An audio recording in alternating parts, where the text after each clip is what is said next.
കത്തണമൈ തിരുവിത്തരുമത്തിരുമുത്തനബിയുള്ള ജന്മദിനൂറ് മുഹമ്മദരാകിയ ആദം മക്കളിലൊക്കെ മികക്കൊരു തക്ക വിളക്കൊളി മുക്കിയ മക്കനകർക്കത് ശിക്ക ഹബീബുള്ള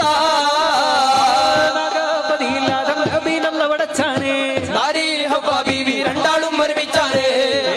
പഴം തിന്നരു തിന്നിറയോന്നറിയിച്ചാനേ എന്നെ വീരകേമൽ ഊനെവിടെന്ന് ചതിച്ചാനേ ഇന്നത്തെ പഴം നിങ്ങളെടുത്ത്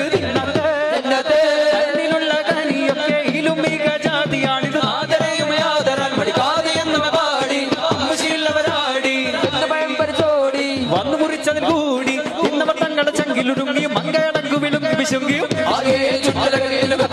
കത്തണമൈ തിരുവിത്തരുമ